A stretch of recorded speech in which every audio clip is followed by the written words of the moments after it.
ఇశ్రాయేలు దేవుని ప్రేమించడానికి తన స్వజాతితో ఉన్న సంబంధములను ఆచారములను త్రోసివేసి బెత్లెహేమునకు వచ్చిన ఒక మోయాబు స్త్రీ ఐక్యత అనే అర్థమునిచ్చే ఏ హెబ్రీ పదం నుండి రూత్ అనే పేరు వచ్చింది? మళ్ళొకసారి లేదా అంటే రూత్లోనే మళ్ళొకసారి అంటే కొత్త ఉన్నాయి. ఐక్యత అనే అర్థమునిచ్చే ఏ హెబ్రీ పదం నుండి రూత్ అనే పేరు వచ్చింది? హెబ్రీ పదం అంటే రూత్ కదా, రూత్ అనేది హెబ్రీ పదం రియూత్, అంతే అదే. రూత్ అనే పేరు నాకు అర్థం.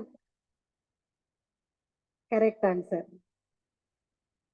ఎవరు ఏలిన దినముల యందు యూదా బెత్లెహేములో కరువు కలిగెను? Correct, correct answer. న్యాయాధిపతులు. యూదా బెత్లెహేము యెరూషలేముకు ఎన్ని కిలోమీటర్ల దూరంలో ఉంది? నేను కూడా చెప్పినా ఇది. కిలోమీటర్లు. అంత లాంగ్ లేదు. అంటే చెప్పినట్ల కరెక్ట్. 10 కిలోమీటర్స్. 10 కిలో. ఎవరు చెప్పినారు? Correct answer. రూత్ గ్రంథంలో ముఖ్యమైన మూల పదం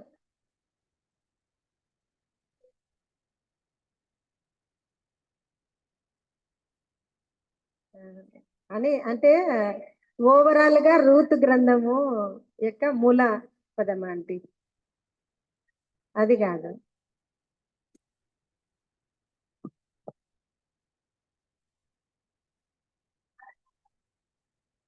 విమోచన. నేను చెప్పినా మీకు విమోచన అని. మీరు నన్ను చూడలే. విమోచన. నెక్స్ట్, రూత్ గ్రంథంలోని ముఖ్యమైన వ్యక్తులు.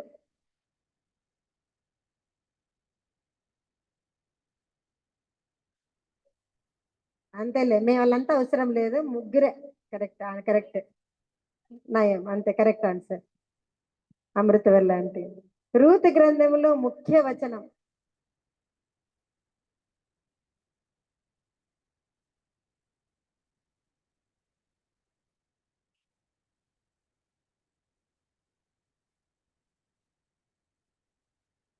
రూత్ 1:16. రూత్ 1:16 చూడు నాన్న.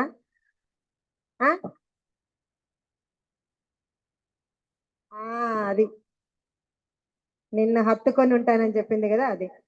మోయాబు దేశము ఏ సముద్రము యొక్క ఈశాన్యములో ఉన్నది? మోయాబు దేశము ఏ సముద్రం యొక్క ఈశాన్యములో ఉన్నది?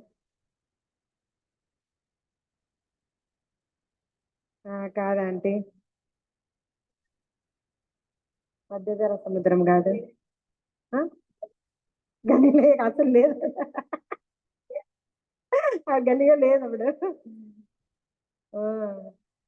డెడ్ సీ, మృత సముద్రం. ఎవరైనా చెప్పినారా? ఉందా అంటే మృత సముద్రం ఉందా? అప్పుడుంది.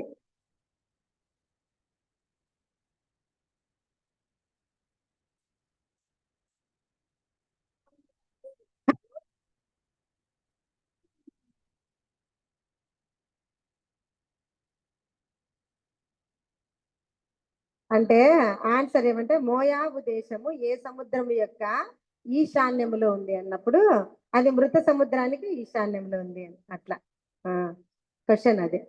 రూత్ గ్రంథంలో అంటే ఓకే ఓకే, ఉన్నట్టే.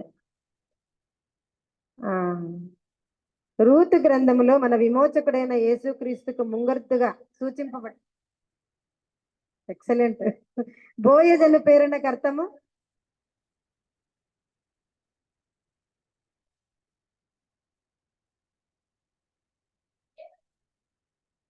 బలము బలము బలం బలము శక్తి. నయోమికి సమీప బంధువైన బోయజు ఎవరి వంశపు వాడు?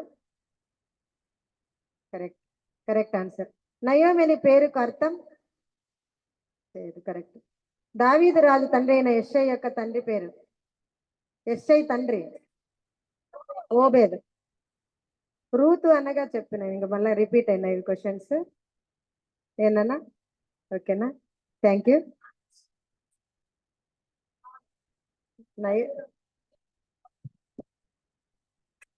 ఎవరు చేదని చెప్పినారు కదా, మారా మారా అంటే చేదు. ఆమె ఏమంటదంటే నన్ను నయోమిని పిలిచొద్దండి, మారా అని పిలిచండి. మధురం మారా అని పిలిచమండి. ఇప్పుడు మనకు రజనీ విజయ్ కుమార్ గారు వాక్య పరిచర్య చేస్తారు.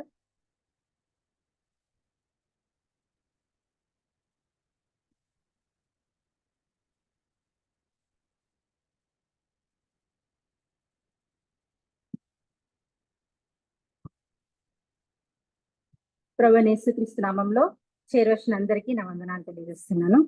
అలాగే మొదటగా అవకాశాన్ని ఇచ్చిన దేవా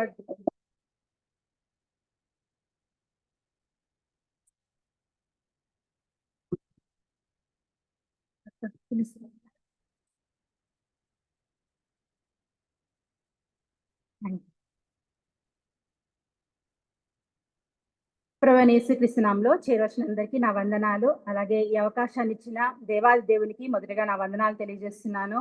అలాగే ఈ అవకాశాన్ని ఇచ్చిన సంఘ పెద్దలకు నా వందనాలు. ఇక్కడ చేరి వచ్చిన ప్రతి ఒక్కరికి కూడా పేరు పేరున ప్రభువైన యేసుక్రీస్తు నామంలో వందనాలు తెలియజేస్తున్నాను. పరిశుద్ధ బైబిల్ గ్రంథంలో మన దేవునికి గల పేర్లు అనేకం కదండి. ఆయన తన భక్తుల ద్వారా అనేక నామాలతో పిలువబడ్డాడు. వారి వారి జీవితాల్లో, భక్తుల జీవితాల్లో అనేక కార్యాలు, వాళ్ళ జీవితాల్లో వాళ్ళు రుచి చూసిన విధానాన్ని బట్టి ఒక్కొక్కరు ఒక్కొక్క పేరుని దేవుని పెట్టుకొని పిలుచుకున్నారు కదా. మన దేవునికి అనేక పేర్లు ఉన్నాయి. మాట్లాడే దేవుడు, చూచుచున్న దేవుడు కదా, పరిశుద్ధ దేవుడు, జవాబిచ్చే దేవుడు, ప్రార్థన ఆలకించువాడని పేరు కదా. అంతేకాకుండా ఉన్నవాడు అనువాడనై ఉన్న దేవుడు, నిన్న నేడు ఏకరీతిగా ఉన్న దేవుడు, మార్పు లేని దేవుడు, సజీవుడైన దేవుడు కదా. ఇలా అనేక పేర్లు మన దేవునికి కలిగి ఉన్నాడు. మనతో అలాగ పిలిపించుకోవడానికి ఆయన ఎంతగానో ఇష్టపడతాడు. ఆయన దేవదూతలు నిత్యము పరిశుద్ధుడు పరిశుద్ధుడు అని పిలుస్తున్నప్పటికీ వాళ్ళ స్తుతుల మీద ఆసనుడు అయ్యేదానికంటే మానవులమైన మనం స్తుతించి ఆరాధిస్తే ఆయన ఎంతో సంతోషిస్తాడు కదా. మన స్థుతుల మీద ఒక దుర్గాన్ని స్థాపించిన దేవుడుగా ఉన్నాడు కదా. కాబట్టి ఆయనకి మనమంటే ఎంతో ఇష్టం. ఆయన చేతి పనివారమై ఉన్నాం కాబట్టి, మనం ఆయన రూపంలో మనల్ని తయారు చేస్తున్నారు కాబట్టి ఆయనకి మనమంటే చాలా చాలా ఇష్టం. కాబట్టి ఆయన మన ద్వారా ఆ విధంగా పిలిపించుకున్నాడు. అనేక నామాలు కలిగిన దేవుడుగా ఉన్నాడు కదా. అంతేకాకుండా మన దేవుడు పిలిపించుకునే దేవుడు మాత్రమే కాదు, కానీ పిలిచే దేవుడై కూడా ఉన్నాడు. ఈరోజు నేను మాట్లాడాలనుకున్న అంశం ఇదే. మన దేవుడు పిలిచే దేవుడై ఉన్నాడు. ఎవరిని పిలుస్తున్నాడు? ఈ పరిశుద్ధ బైబిల్ గ్రంథంలో ఎవరిని పిలిచాడు? ఇప్పుడు ఎవరైనా మనల్ని పిలిచారు అని అంటే ఎవరు పిలిచారు, ఎందుకు పిలిచారు? మూడవ ప్రశ్నగా దేనికోసం పిలిచారు? ఇప్పుడు ఎవరైనా పిలిచారు అని అంటే ఎవరు పిలిచారు అని ఫస్ట్ క్వశ్చన్. తర్వాత సెకండ్ క్వశ్చన్ ఎందుకు, దేనికోసం పిలిచారు. ఈ మూడు ప్రశ్నలు మనకు ఖచ్చితంగా వస్తాయి కదా. దానికి సమాధానం మనం అక్కడికి వెళ్తే పొందుకుంటాం. అంటే మన దేవుడు పిలిచాడు అంటే, మనల్ని పిలుస్తున్నాడు అంటే మనలో ప్రశ్నలు ఉన్నాయి. మనం అక్కడికి వెళ్తే ఖచ్చితంగా సమాధానాన్ని పొందుకుంటాం. ఆయన సమాధానకర్త, సమాధానానికి అధిపతి అయి ఉన్నాడని కూడా మనకు తెలుసు కదా. కాబట్టి మన దేవుడు పిలిపించుకునే దేవుడు మాత్రమే కాదు, పిలిచే దేవుడు. మానవులమైన మనలను పిలవడానికి ఎందుకు దేవుడు ఇష్టపడుతున్నాడు? ఆయన కలుగును గాక అంటేనే సృష్టి అంతయు కలగబడింది. మనల్ని తయారు చేశాడు. మనతో ఏం పని ఉంది మన దేవునికి, ఎందుకు పిలుస్తున్నాడు అనేది మనం తెలుసుకున్నాము. అంతేకాకుండా మన దేవుడు ఒకరిని మాత్రం పిలిచాడు కదా, అందరినీ పిలుస్తున్నాడు. నిన్ను, నన్ను, ప్రతి ఒక్కరిని కూడా పిలుస్తూ ఉన్నాడు. అలా మనం చూసుకుంటే పరిశుద్ధ బైబిల్ గ్రంథంలో ఇప్పుడు మనం ఎవరైనా పిలిచారు అని అంటే, ఎవరైనా హోదాలో ఉన్నవారు పిలిచారు అంటే వాళ్ళ దగ్గరికి వెళ్ళాలంటే మనకి ఏమవుతుంది? ఫస్ట్ వారు ఎందుకు నన్ను పిలిచారు అని ఆశ్చర్యం వేస్తుంది. లేదా మనకి ఎవరైనా ఇష్టమైన వారు పిలిచారంటే అక్కడి నుంచి ఏదైనా మంచి సమాధానం పొందుకుంటామని సంతోషం కలుగుతుంది. ఎవరైనా పిలిచారంటే ఆశ్చర్యం కలుగుతుంది. కొంతమంది ఎవరైనా పిలిచారంటే మనకు భయం వేస్తుంది, ఏ పని అప్పగిస్తారో ఏమో అని భయం వేస్తుంది. ఇలా అనేకమైనటువంటి మనలో ప్రశ్నలు వస్తాయి కదండి. మనం అక్కడికి అనేక సందేహాలు వస్తాయి. కాబట్టి ఈ పరిశుద్ధ బైబిల్ గ్రంథంలో ఎవరితో దేవుడు ఎవరిని పిలిచాడు, దేనికోసం పిలిచాడు, ఏం మాట్లాడుతున్నాడు, వాళ్ళ ద్వారా మన జీవితాల్లో మనకి ఏం చెప్తున్నాడు, ఈ వాక్యమే దేవుడై ఉన్నాడు కాబట్టి ఈ వాక్యం ద్వారా మనం తెలుసుకున్నాం. కాబట్టి ఈ పిలిచే దేవుడు అనే అంశాన్ని ధ్యానించుకోబోతుండగా ప్రభు సహాయార్థము చిన్న ప్రార్థన చేస్తున్నాము. కలిసి మహాపరిశుద్ధుడ, ప్రేమగల మా దేవ, దయగల మా తండ్రి, మీ బంగారు పాదములకు లెక్కలేని వందనాలు స్తోత్రాలు తెలియజేస్తున్నాం నాయన. నిన్న నేడు ఏకరీతిగా ఉన్న దేవ, మార్పు లేని దేవ, సజీవుడైన దేవ, మీ బంగారు పాదములకు లెక్కలేని వందనాలు స్తోత్రములు నాయన. ఇదిగో దేవ, పరిశుద్ధ దినం తండ్రి, విశ్రాంతి దినం తండ్రి, నీ ఆలయంలో, నీ మందిర ఆవరణంలో ఉదయం అందరం చేరుకుని తండ్రి నాయన, తండ్రి ఆరాధనలోను బళ్ళలోను తండ్రి మేము ధైర్యంగా పాల్గొనడానికి మీరు మాకు ఇచ్చిన శ్రేష్టమైన సమయాన్ని బట్టి మీకు వందనాలు నాయన. అన్నయు మర్యాదగాను క్రమముగాను మీరు జరిగించుకున్నారు ప్రభా. ప్రతి ఒక్కరం నిన్ను ఆరాధించి, నిన్ను స్తుతించి, నీ యొక్క శరీరాన్ని, రక్తాన్ని, సాదృశ్యంగా ఉన్న రసాన్ని తీసుకొని ఉండగా తండ్రి మమ్మల్ని అందరినీ మీరు బలపరిచినందుకు నీకు వందనాలయ్యా. స్తోత్రం తండ్రి నైనా.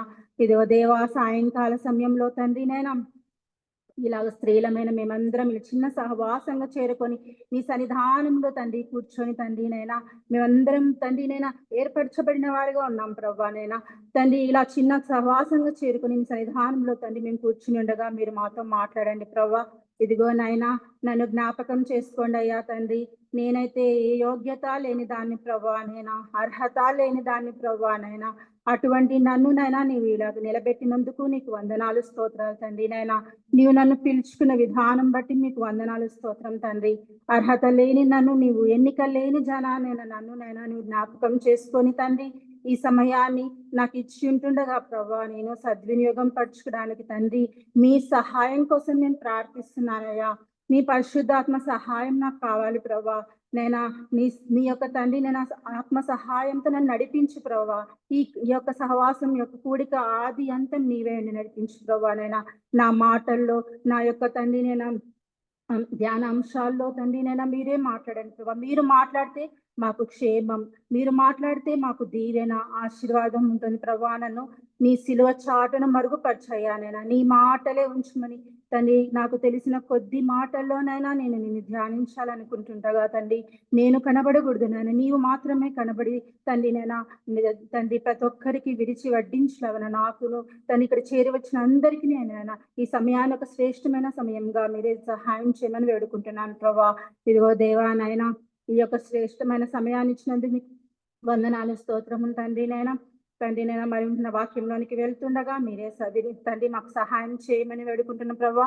తన ఈ చిన్ని ప్రార్థన నన్ను నేను తగ్గించుకుంటూ నీ నామాన్ని మాత్రమే హెచ్చిస్తూ నజరేయుడైన యేసు శక్తి గల నామంలో ప్రార్థించి వేడుకుంటున్నాం మా ప్రియ పరలోకపు తండ్రి. ఆమేన్.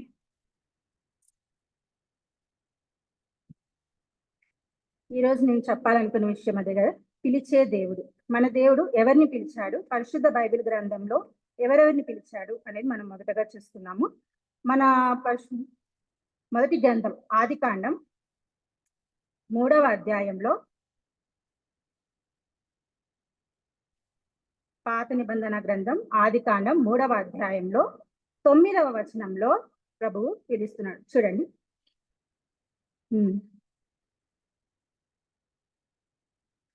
చాలు. దేవుడైన యెహోవా ఆదామును పిలిచి, ఇక్కడ పిలిచి ఎందుకు పిలుస్తున్నాడు? దేవునికి ఆదాముతో అవసరం ఏముంది? మన పైన వచనాలని మనకు తెలిసిందే. దేవుడు ఒక ఆజ్ఞని ఇచ్చినాడు. ఆ ఆజ్ఞని హవ్వ ఏం చేసింది? తినవద్దన్న ఫలాన్ని తినింది. యుక్తిగల సర్పం వచ్చి తన వలలో అవను వేసుకుంది. కాబట్టి అక్కడ తినకూడదని ఒక ఫలాన్ని తినింది, తన ఆదాంకి ఇచ్చింది, తను తీసుకున్నాడు. ఇద్దరు తిన్న తర్వాత వారికి ఏం జరిగింది? 7వ వచనంలో చూస్తే అప్పుడు వారిద్దరి కన్నులు తెరవబడెను. అంటే అంతవరకు వారి కన్నులు ఒక మహిమ కవచాలతో కప్పబడి ఉన్నాయి. అది తినగానే వారి తెరవబడేను. అంటే పాపము స్టార్ట్ అయ్యింది అనేది మనం అక్కడ తెలుసు. ఆజ్ఞ అతిక్రమమే పాపం, ఇంకేది కాదు. తినవద్దన్నది తినవద్దు అన్నాడు. దేవుడు చెప్పిన దానికి వ్యతిరేకంగా చేస్తే అదే పాపం కదా. పాపం వల్ల వారికి ఏమైంది? వారి యొక్క కన్నులు తెరవబడినాయి. వారు దిగంబరులని తెలుసుకున్నారు. అంటే వారి యొక్క పాపాలు అని కనిపిస్తున్నట్లుగా అనిపించింది. వారు వెంటనే వెళ్ళి దాక్కున్నారు. వెంటనే వాళ్ళు తెలుసుకొని అంజూరపు ఆకులు కట్టుకొని తన కచ్చరం చేసుకొని ఆదాము హవ్వ భార్య ఇద్దరు కలిసి దేవుడైన యెహోవా అక్కడ వస్తున్నప్పుడు తోటలో సంచరిస్తున్న సమయంలో ఆయన స్వరాన్ని విని ఆయన స్వరం వింటూనే వీళ్ళు ముందు వచ్చేవాళ్ళు పాపం చేయడం వల్ల ఏమైనారు, దాక్కున్నారు. ఆయన స్వరాన్ని వినినప్పుడు వారు భయపడి దాగుకున్నారనమాట. దాక్కున్నప్పుడు దేవుడు పిలుస్తున్నాడు. ఆదాము కనబడలేదు, ఎక్కడికి వెళ్ళాడని దేవుడు పిలుస్తున్నాడు. దేవుడైన యెహోవా ఆదామును పిలిచి నీవు ఎక్కడున్నావనను. మనం కూడా అంతే కదండి.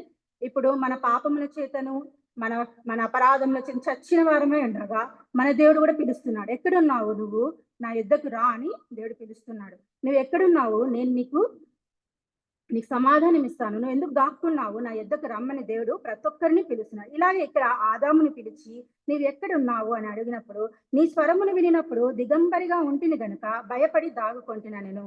అప్పుడు ఈ విధంగా సమాధానం చెప్తున్నాడు. నీవు దిగంబరిగా ఉన్నావని నీకు తెలిపిన వాడెవరు అన్నప్పుడు నేను ఇదిగో నువ్వు ఇచ్చిన హవ్వ ఇలాగ ఫలములు తినమని ఒకరి మీద ఒకరు, హవ్వ మీద ఆదాము హవ్వ మీద వేస్తున్నాడు, హవ్వ సర్పం మీద వేస్తుంది. ఇలా ఒకరి మీద ఒకరు నిందలు మోసుకుంటున్నారు. కానీ నిజం ప్రభా నువ్వు చెప్పినట్లు నేను వినలేదు, నేను తప్పు చేసినానని ఎవరు ఒప్పుకోవడం లేదు కదా. మనది అంతే, మనం ఏదైనా చేసామని అలా చెప్పడం వల్ల నేను ఇలా చేసినాను, నా తప్పు ఏమీ లేదు, ఆ మాట నింది కాబట్టి నేను ఆ మాట అనవలసి వచ్చింది. ఇలాగే మన జీవితం అక్కడ ఆదాంలోనూ అదే పరిస్థితి ఉంది కదా. కాబట్టి ఇలాగ ఉన్నప్పుడు దేవుడు వాళ్ళని పిలుస్తున్నారు. మీరు ఎందుకు ఎక్కడ ఉన్నారు అన్నప్పుడు వీళ్ళు ఒకరి మీద ఒకరు చెప్తున్నారు. కాబట్టి ఇక్కడ ఫస్ట్ ఆదాముకి ఏం కావాలి, వాళ్ళు దిగంబరులను తెలుసుకుని వాళ్ళు దాక్కున్నారు కాబట్టి దేవుని దగ్గరికి రావడానికి వాళ్ళకి ఒక వస్త్రములు కావాలి కదా. అక్కడ 21వ వచనంలో అదే అధ్యాయము 21వ వచనంలో దేవుడైన యెహోవా ఆదామునకును అతని భార్యకును చర్మపు చొక్కాయలు చేయించి వారికి తొడిగించెను అని చూసారా. ఇక్కడ వెంటనే దేవుడు ఏం చేశాడు, చర్మపు చొక్కాయలు చేయించి తొడిగించాడు.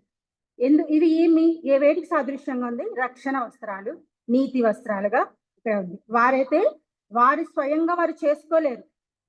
ఇక్కడ అప్పటికప్పుడు ఆదాము అంజూరపు ఆకులు కుట్టి కచ్చరాలు తయారు చేసుకున్నాడు. కానీ ఆకులు ఎండకు వానకు రాలిపోతాయి, కొద్ది రోజుల తర్వాత ఎండకు వానకు అవి కంఫర్ట్ ఇవ్వవు కదా. కానీ దేవుడు ఇక్కడ మనము అప్పటికప్పుడు టెంపరీ సొల్యూషన్స్ చూస్తాం, కానీ మన దేవుడు శాశ్వతమైన పరిష్కారం. ఇక్కడ చర్మపు చొక్కాయలు, అవును అది చలి నుంచి వేడి నుంచి కదా ఎండ నుంచి కాపాడుతాయి కాబట్టి అటువంటి చర్మపు చొక్కాయలు చేయించాడు దేవుడు. ఆదాం చాలా తెలివైనవాడు. ప్రతి జీవికి సమస్త జీవికి ఒక్కొక్క భుజంతుకు పిలిచి పేరు పెట్టేంత తెలియగలవాడు. అతని పక్కలో ఉన్నటువంటి హవ్వను తయారు చేయగానే ఆమె ఎదురుగా రాగానే ఆమెను కనుక్కొని నారి అని పాట పాడుతూ ఆమెకు కూడా పేరు పెట్టిన అంత తెలివైన వాడు కదా. అటువంటి ఆదాముకి నువ్వు చెక్కాయలు చేసుకోపో అనంటే మంచిగా చేసుకోగలరు కదా. కానీ అక్కడ పోగొట్టుకున్నాడు. అక్కడ పైన ఉన్నప్పుడు అతనికి మహిమ ఉంది, ఆయన దేవునితో ఉన్నాడు కాబట్టి ఆయనకు ఆ మహిమ ఉంది. ఎప్పుడైతే ఈ పాపం ఎంటర్ అయిందో తను పోగొట్టుకున్నాడు, ఆ జ్ఞానాన్ని పోగొట్టుకున్నాడు. కాబట్టి దేవుడు ఇక్కడ ఏం చేస్తున్నాడు, చర్మపు చొక్కాయలు, ఈ చర్మపు చొక్కాయలు దేవుడే చేయించాడు, వారికి తొడిగించాడు.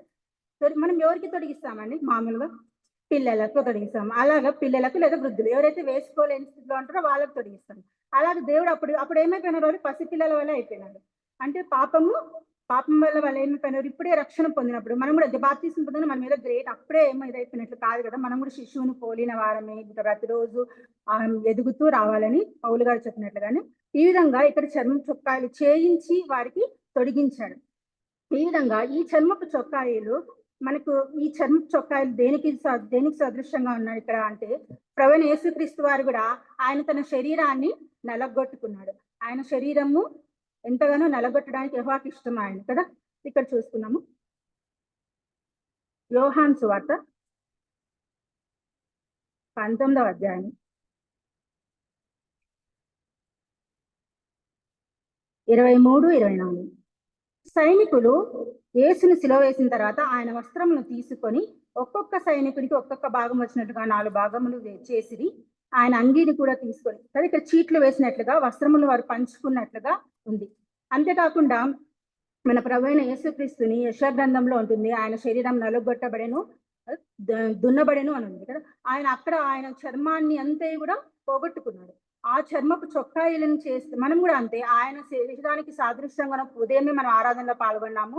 ఆయన శరీరానికి సాదృశ్యంగా ఉన్నటువంటి ఆ రొట్టెలో మనం పాలు పంచుకోవడం ద్వారా మనకు రక్షణ కలుగుతుంది. మనమైతే నీతిమంతులం కాదు, మనకైతే రక్షణ ఊరికే రాదు కదా. ఆయన దేవుడు ఉచితంగా ఆయనని ఎవరైతే ఆశ్రయిస్తారో వారికి ఉచితంగా రక్షణ ఇచ్చే దేవుడు అన్నాడు. కాబట్టి మొట్టమొదటిగా ఆదామును దేవుడు రక్షణ వస్త్రాలను ఇవ్వడానికి పిలిచినట్లుగా చూస్తుంది. కాబట్టి మొదటిగా రక్షణ వస్త్రాలను ఇవ్వడానికి పిలిచిన దేవుడిగా చూస్తుంది. మరి రెండవదిగా ఆది కాండము 22వ అధ్యాయము ఎవరున్నారు? అబ్రహాం ఉన్నాడు.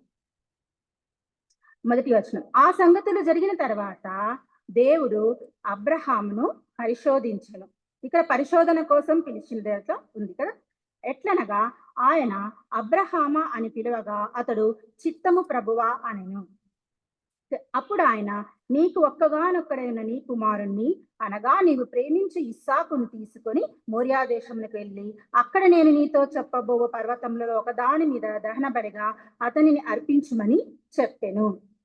ఇక్కడ దేవుడు పరిశోధించడానికి పిలుస్తున్నాడు కదా. ఇక్కడ అబ్రహాముని ఇంతకుముందు తెలుసు, ఆయనకి 100 ఏళ్ల వయసులో ఆయనకి కుమారుడు ఇస్సాకు. ఎంత వాగ్దాన పుత్రుడు ఇక్కడ, ఎంతగానో ప్రేమించి దేవుడు ఇచ్చాడు. అనేక సంవత్సరాలు ఆయన వెయిట్ చేసిన తర్వాత వృద్ధాప్యంలో అతను పొందుకున్నాడు కాబట్టి ఆయనకు చాలా ఇష్టమైంటుంది కదా. నీవు ప్రేమించి ఇస్సాకును అంటున్నాడు. అవును, మనకి ఈ కాలంలోనే కొంచెం ఏజ్ లో పిల్లల్ని కంటేనే 45-50 కంటేనే చాలా ఏళ్ళప్పుడు కన్నామమ్మ అన్నట్లుగా చాలా ప్రేమగా చూసుకుంటూ ఉంటాడు కదా. మళ్ళీ అంత 100 ఏళ్ళ వయసులో ఆయన కుమారుని కన్నాడు. ఆయనకి ఎంతగా కదా లేక లేక పుట్టిన కుమారుడు ఇస్సాకు. అటువంటి ఇస్సాకును ఉన్నప్పుడు ఇక్కడ దేవుడు పిలుస్తున్నాడు అబ్రహాం, పిలిచి నీకు ఒక్కగానొక్కడైన కుమారుని నాకు ఆ మోరియా పర్వతం మీదకి తీసుకుని వెళ్ళి నాకు బలిగా దహన బలిగా ఇవ్వమని అడుగుతున్నాడు. అడుగుతూనే తెల్లవారినప్పుడు అబ్రహాము లేచి తన గాడిదను పనివారిని అందరినీ తీసుకొని బయలుదేరినాడు. ఎందుకు? తన కుమారుని బలి ఇవ్వడానికి. అలాగ పిలిచినప్పుడు దేవుని అబ్రహాము, ఎందుకు ప్రభువా, నీవు ఇచ్చి నీవే అడుగుతున్నావు ఎందుకు ప్రభువా? ఇలాంటి ప్రశ్నలు ఏవి అడగలేదు కదా. రాత్రి కనపడినాడు, తెల్లవారగానే లేచి బయలుదేరుతున్నాడు. ఎంత కమిట్మెంట్ కదా. మనమైతే మనకి ఏదైనా సాక్ష్యం చెప్పమన్నప్పుడు కూడా ఈ రోజు కాదు రేపు మరి చెప్తాం, మరి ఒకసారి చెప్తాం. నేనైతే అలాగే ఉన్నాను.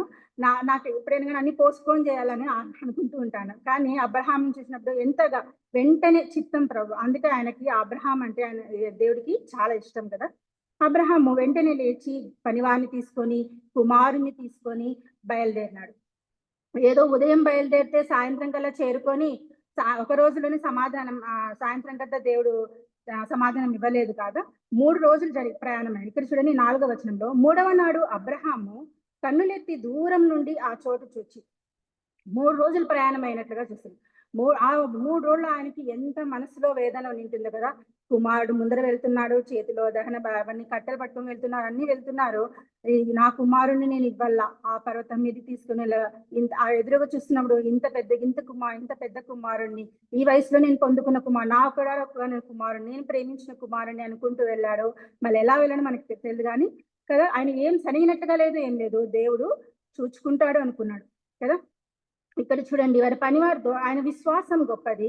ఇక్కడ 5వ వచనంలో, తన పనివారితో మీరు గాడిదతో ఇక్కడనే ఉండుడి, నేనును ఈ చిన్నవాడును అక్కడికి వెళ్ళి దేవునికి మొక్కి మరలా మీ యొద్దకు వచ్చేదమని చెప్పి. మేము మొక్కి మరలా మీ యొద్దకు వస్తాము అంటున్నాను. నేను వస్తాను అనలేదు, వస్తామని అంటున్నా. అంటే ఆయనకి నమ్మకం ఉంది, దేవుడు ఖచ్చితంగా నా కుమారుని తీసుకోడు, ఖచ్చితంగా మేము రాగలుగుతాం, ఆ విశ్వాసం ఉంది ఆయన అని చెప్పి విశ్వాసంతో బయలుదేరినాడు. దేవుడు దాని విశ్వాసాన్ని దృఢపరిచినాడు కదా. మళ్ళీ అంతేకాకుండా అక్కడి నుంచి మళ్ళీ పైకి ఎక్కుతూ వెళ్తున్నప్పుడు కుమారుడు కూడా అడిగాడు, నాన్న తండ్రి మన దహన బలికి వెళ్తున్నాం కదా, గొర్రె పిల్ల ఏది అన్నప్పుడు అబ్రహాం ఏమన్నాడు, దేవుడే చూచుకొను కదా. మన దేవుడు చూచే దేవుడు, చూచుచున్న దేవుడు, చూచుకొనే దేవుడు. చూచి అంటే పాస్ట్ టెన్స్, చూచుచున్న అంటే ప్రజెంట్ టెన్స్, చూచుకునే దేవుడు అని ఫ్యూచర్. పాస్ట్, ప్రజెంట్, ఫ్యూచర్ అన్ని చూసుకునే దేవుడే మన దేవుడు. అంత విశ్వాసంతో ఆయన చూసుకుంటాడని చెప్పి పైకి వెళ్ళాడు దేవుడు. మరి మనకంత తెలిసిందే నీ కుమారుని అబ్రహాం అని దూత పరలోకం నుండి పిలిచి, నా చెయ్యి వెయ్యకుము, నీకొక్కడై ఉన్న నీ కుమారుని నాకు ఇయ్య వెనుతి 12వ వచనంలో, నీకొక్కడై ఉన్న నీ కుమారుని నాకు ఇయ్య వెనుతీయలేదు కనుక నీవు దేవునికి భయపడు వాడవని ఇందువల్ల నాకు కనబడుచున్నదనెను. కాబట్టి దేవుడు పరిశోధిస్తాడు, నువ్వు నాకు భయపడుతున్నావా లేదా, నేను చెప్పిన మాటను వింటున్నావా లేదా, నా మాట వినడంలో నీకు ఏమాత్రం భయం ఉంది అని ఇక్కడ అబ్రహాముని దేవుడు పరిశోధించాడు కదా. అంతేకాకుండా ఈ లాస్ట్ లో 16-17 వచనాల్లో మనం చూసుకుంటే, నీకు ఒక్కడై ఉన్న నీ కుమారుని ఇయ్య వెనుతీయక ఈ కార్యము చేసినందున నేను నిన్ను ఆశీర్వదించి ఆకాశ నక్షత్రముల వలెను సముద్ర తీరమందలి ఇసుక వలెను నీ సంతానంను నిక్షయంగా విస్తరింపజేసింది. ఆశీర్వాదం ఇక్కడ వచ్చింది. ఆ పని ఆ భయముతో విశ్వాసంతో అబ్రహాము చేసినందుకు ఆ పనికి ప్రతిఫలంగా ఆశీర్వాదం పొందుకున్నాడు. ఆ ఒక్క కుమారుని ఇవ్వడానికి సిద్ధపడిన అబ్రహాము ఆయన యొక్క సంతానం ఏ విధంగా ఆశీర్వదించబడుతుందన్నారు, ఆకాశ నక్షత్రముల కంటేను సముద్ర తీరమందలి ఇసుక వలెను ఈ సంతానాన్ని విస్తరింపజేస్తానని. కాబట్టి మన దేవుడు ఈ రెండవ పిలుపుగా అబ్రహాం ఎందుకు పిలిచాడంటే ఆశీర్వాదం ఇవ్వడానికి పిలిచాడు. మొదటగా రక్షణ నీతి వస్త్రాలను ఇవ్వడానికి పిలిచాడు, రెండవదిగా ఆశీర్వాదాన్ని పొందడానికి, ఆశీర్వాదం ఇవ్వడానికి మన దేవుడు అబ్రహామును పిలిచినట్లుగా మనం చూస్తున్నాం. అలాగే ఇక్కడ అబ్రహాము ఒకగానొక కుమారుని ఏ విధంగా ఇవ్వడానికి సిద్ధపడ్డాడో, అలాగే మన దేవుడని యెహోవా కూడా, మన దేవుడు కూడా ఆయనకు ఒకగానైన ప్రియ కుమారుని, అద్వితీయ కుమారుని, ఒక్కగానొక కుమారుడు కదా, నా ప్రియ కుమారుడు అని అంటాడు. ఆయన ఎందుకు నేను ఆనందించున్నాను, ఆయన యేసుక్రీస్తు అని మన కొరకు ఇచ్చాడు. మనందరి పాపముల నుంచి, శాపం నుంచి మనము తప్పిపోయిన వారమై ఉంటుండగా మనందరినీ వెదకి రక్షించుకోవడానికి, మనలందరికీ రక్షణ వస్త్రాలను మనల్ని ఆశీర్వదించడానికి ఆయన ప్రియ కుమారుణ్ణి మన కొరకై ఇచ్చి ఉన్నాడు. కాబట్టి ఇక్కడ మనకు ఇస్సాకులో మన ప్రభువైన యేసుక్రీస్తు కనబడుతున్నాడు, అబ్రహాములో దేవాదేవుడు. ఇక్కడైతే బలి ఇవ్వలేదు, కానీ కొత్త నిబంధనలో అయితే మన దేవాదేవుడు ఆయన ప్రియ కుమారుని మన కొరకై బలియాగంగా అర్పించాడు కదా, అది మనం చూస్తాం. కాబట్టి రెండవదిగా మనము ఆశీర్వాదం పొందుటకు దేవుడు అబ్రహామును పిలిచినట్టుగా మనం చూస్తాం. మూడవదిగా నిర్గమాకాండం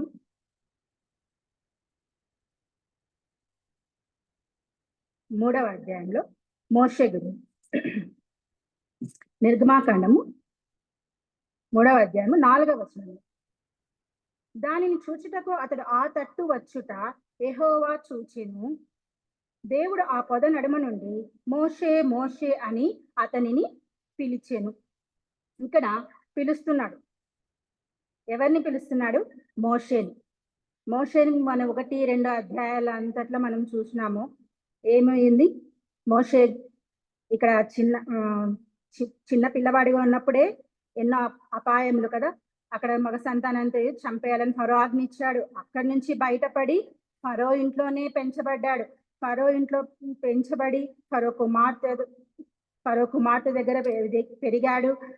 తన తల్లినే దాదిగా రావడంతో ఆ ఫరో ఇంట్లో సకల విద్యలు నేర్చుకుంటూ చాలా చాలా చాలా మంచి స్థాయిలో ఉన్నాడు ఫరో ఇంట్లో.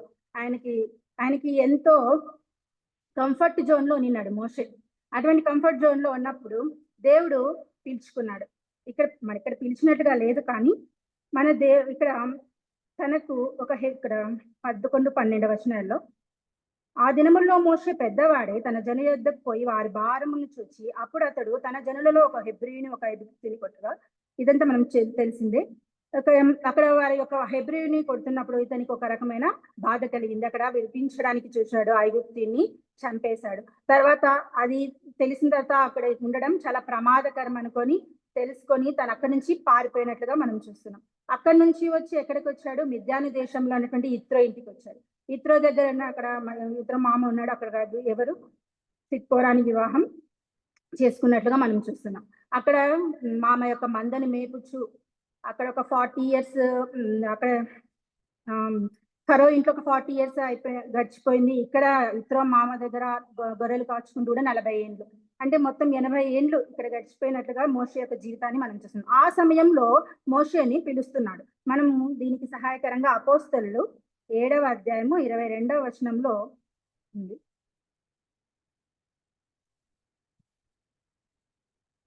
మోషే ఐగుప్తీయుల సకల విద్యలను అభ్యసించి మాటల యందును కార్యముల యందును ప్రవీణుడై ఉండెను. చూసారా? కాబట్టి ఇక్కడ మోషే ఐగుప్తిలో ఉన్నప్పుడు అక్కడ సకల విద్యలు అభ్యసించాడు. మాటల యందును కార్యముల యందును అన్నిటి యందును ప్రవీణుడై ఉన్నాడు. అటువంటి ఇదిగా ఉండగా అప్పుడు పిలవలేదు కానీ దేవుడు, మరి ఎప్పుడు ఇక్కడ మోషే ఇక్కడ అక్కడ చూడండి, రక్షించు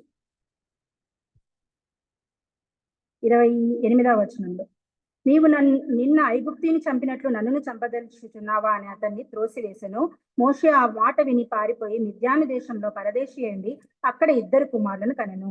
40 ఏండ్లైన పిమ్మట సీనాయి పర్వతమందు, ఇక్కడ 40 ఏండ్లైన తర్వాత సీనాయి పర్వతమందు మోషేకి దేవుడు కనపడి పిలుస్తున్నాడు. అతడు మంచి జ్ఞానంగా ఉన్నప్పుడు దేవుడు పిలవలేదు.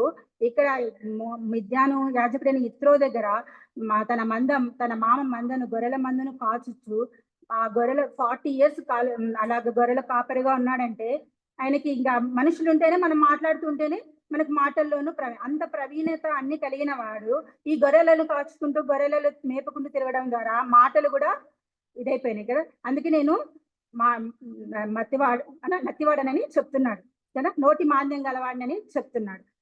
ఆ విధంగా మోషే అంటే మన దేవుడు మనకు అన్నీ వచ్చు అనుకున్నప్పుడు పిలవడు. మనకి ఏమీ రాదు, నేను నోటి మాంద్యం గలవాడిని ప్రభువా అన్నప్పుడు పిలుస్తున్నాడు. మనకు అన్ని తెలిసినప్పుడు దేవుడు వాడుకోడండి. మనకి ఏమి తెలియదని ఆయన సన్నిధిలో కూర్చొని నాకు ఏం తెలియదు ప్రభా, నీవు నాతో మాట్లాడు ప్రభువా, నాకు ఏమి అర్హత లేని దాని ప్రభా అని అడిగినప్పుడు దేవుడు ఖచ్చితంగా సహాయం చేసే దేవుడే ఉన్నాడు. కాబట్టి ఇక్కడ 1వ వచనంలో ఆ మందను అరణ్యం అవతలకు తోలుకొని దేవుని పర్వతమైన హోరేబుకు వచ్చెను. ఇక్కడ మోషే ఎన్నో ఏళ్ళ నుంచి అంటే 40 ఏళ్ళ నుంచి ఆ మందను అరణ్యము అవతలకు అంటే ఇన్ని సంవత్సరాలు యువతలే ఉన్నాడు అనుకుంటా. యువతలే ఇక్కడ ఈ పక్కనే మేపుతూ ఇక్కడే గొర్రెలు కాచుకుంటున్నాడు. ఎప్పుడైతే అరణ్యం అవతలకు తోలుకొని వెళ్ళాడో అక్కడ దేవుని పర్వతమైన హోరేబు ఉంది. మనం కూడా అంతే, ఎప్పుడు ఒకే కంఫర్ట్ జోన్ లోనే ఉండాలని అనుకోకూడదు. దేవుడు ఇచ్చే అనేకమైనటువంటి పరిస్థితులు, ఒక్కొక్క పరిస్థితి మన జీవితంలో ఖచ్చితంగా మార్పు కలుగుతుంది. నాకే ఎందుకు వచ్చింది ప్రభా ఇష్టం అంటే నిన్ను సరిచేయడానికి, నిన్ను మంచి మార్గంలో నిలబెట్టడానికి కదా. కాబట్టి ఈ విధంగా దేవుని పర్వతం హోరేబుకు వచ్చాడు. ఆ పొద నడిమిని అగ్నిజ్వాలలో యెహోవా దూత అతనికి ప్రత్యక్షమాయెను. అతడు చూచినప్పుడు అగ్ని వలన ఆ పొద మండుచుండెను, కానీ పొద కాలిపోలేదు. అప్పుడు మోషే ఆ పొద ఏల కాలిపోలేదో నేను ఆ తట్టు వెళ్ళి ఈ గొప్ప వింత చూచెదననుకొనెను. దానిని చూచుటకు అతడు ఆ తట్టు వచ్చుట యెహోవా చూచెను. చూడండి, వెయిట్ చేస్తున్నాడు దేవుడు, ఎప్పుడు వస్తాడా యువతలకి. మోషే రావడాన్ని చూచిన దేవుడుగా ఉంటున్నాడు. ఎప్పుడు వస్తాడా అతనితో నేను మాట్లాడాలా అని చూస్తున్నాడు. మనం కూడా అంతే, మన పనులు ఎన్నో ఉంటాయి, పొద్దున్న లేచిన నుంచి అనేకమైన పనులు ఉంటాయి, కానీ దేవుడు కూడా అలాగే చూస్తుంటాడు, వెయిట్ చేస్తున్నాడు. నా దగ్గరికి ఎప్పుడు వస్తుంది, బైబిల్ గ్రంథం ఎప్పుడు పట్టుకుంటుంది, వాక్యం ఎప్పుడు చదువుతుంది, ఆ వాక్యం ద్వారా నేను ఆ బిడ్డతో మాట్లాడాలనుకుంటున్నాను, అప్పుడేకున్న అనేక ప్రశ్నలకు సమాధానం ఇవ్వాలనుకుంటున్నాను, నాతో కొంచెం సమయం గడుపుతుందేమో చూడాలి అని ఆశపడుతున్నాడు కదా. మనం మాత్రము మన సమయాన్ని అంతా కూడా ఈ లోకంలోనే ఉంటూ ఉంటాం కదా. ఇక్కడ చూడండి, దేవుడు ఆ తట్టు మోషే వచ్చుట చూచెను. దేవుడు ఆ పొద నడుము నుండి మోషే మోషే అని అతన్ని పిలిచెను. అందుకు చిత్తం ప్రభువా అనెను. అందుకు ఆయన దగ్గరకు రావద్దు, నీ పాదముల నుండి నీ చెప్పులు విడుము. ఇక్కడ మోషేకు ఎన్నో ఏళ్ళుగా సమాధానం లేదు. ఈ ఐగుప్తును వదులుకొని ఎక్కడి నుంచి వచ్చేసాడు, ఇక్కడ గొర్రెల మందను కాచుకుంటున్నాడు, ఏ సమాధానం లేదు. ఎన్నో ప్రశ్నలు ఉన్నాయి ఆయనకి, సమాధానం లేదు. ఎందుకు ఇక్కడికి వచ్చినాను, ఇక్కడ ఉన్న నన్ను అన్ని విడిచిపెట్టి ఇక్కడికి వచ్చినాను, ఈ గొర్రెలు కాచుకుంటూ ఉంటున్నాను, దేవుడు నాతో ఏం చేయాలనుకుంటున్నాడో, నా జీవితం ఏంది ప్రభువా. ఇలాగే మనకు కూడా అంతే కదా, మనకు కూడా ఏమైనా సమస్యలు కానీ ఏమైనా నా జీవితం ఎటు వెళ్తుందో నాకు తెలియదు. అనేకమైన ప్రశ్నలు ఇవే ఉంటాయి, ఎటు వెళ్తుందో తెలియదు, నా జీవితానికి సరైన మార్గం లేదు, నా జీవితం ఎటు వెళ్తుందో తెలియదు అని అనేక ప్రశ్నలు ఉన్నప్పుడు, నీకు ఎన్ని ప్రశ్నలు ఉన్నా కూడా దేవుని దగ్గరికి రా, ప్రతి ప్రశ్నకు సమాధానం ఇస్తాడు. కాబట్టి ఇక్కడ పిలిచినప్పుడు దేవుడు సమాధానం ఇస్తున్నాడు. ఇక్కడి నుంచి మోషే యొక్క జీవితానికి, మోషే ఇక్కడికి రావడానికి, ఇక్కడి నుంచి ఆయన నాయకుడిగా ఇశ్రాయేలు ప్రజలందరినీ నడిపించడానికి దేవుడు అతన్ని వాడుకుంటాడు కదా.